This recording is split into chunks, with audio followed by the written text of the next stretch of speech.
یہ آپ کے پاکستانی پارلیمنٹ ہے جس میں ہمارے اسمگلر، ہمارے مالدار لوگ، ہمارے جاگیردار وہ جا کے بیٹھتے ہیں۔ کیا یہ بیان محض زبان پھسلنے کی خطا قرار دیا جا سکتا ہے یا قاضی انور پارلیمنٹیرینز کو حقیقتاً ایسا ہی سمجھتے ہیں؟ اس سے قطع نظر کہ وہ حقیقتاً کیا سمجھتے ہیں، ان کے بیان نے بہرحال پارلیمنٹیرینز کو دانت پیسنے اور مٹھیاں بھینچنے کی کیفیت سے دوچار کر دیا ہے۔ سپریم کورٹ بار ایسوسی ایشن نے اپنے بیان پر ابھی تک معذرت نہیں کی، لہٰذا یہ کہنا بے جا نہیں ہوگا کہ پارلیمنٹیرینز کا رد عمل فطری ہے۔ دیکھتے ہیں پھر یہ کیا کچھ کرنا چاہتے ہیں، یہ صرف کہانیاں کرتے ہیں یا کچھ کرنا بھی چاہتے ہیں۔ That's why I give 2 days کہ 2 دن آپ کے پاس ہیں، آپ نہ دیں تو پھر میں کچھ کروں گا خود۔ یہ ایک ایسا مسئلہ ہے جس پر مسلم لیگ کاف کے شیخ وقاص اکرم کو حکمران جماعت کی حمایت حاصل ہے، جبکہ قاضی انور کے بیان پر حزب اختلاف اور حکومتی بینچوں کے جذبات یکساں ہیں۔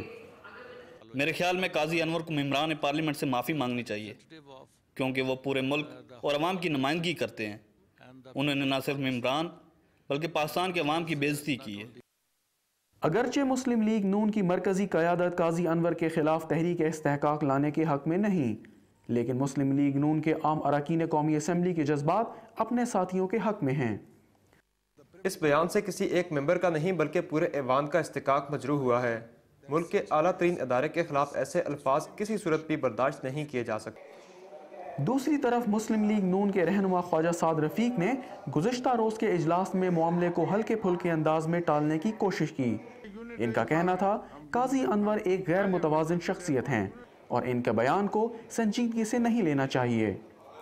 سنجیدہ حلقوں کا کہنا ہے کہ ایک غیر متوازن شخصیت کو مجوزہ عدالتی کمیشن کا حصہ بنانے پر نون لیگ کو اتنا اصرار کیوں ہے؟ شہزاد رضا، ڈان نیوز، اسلام آباد۔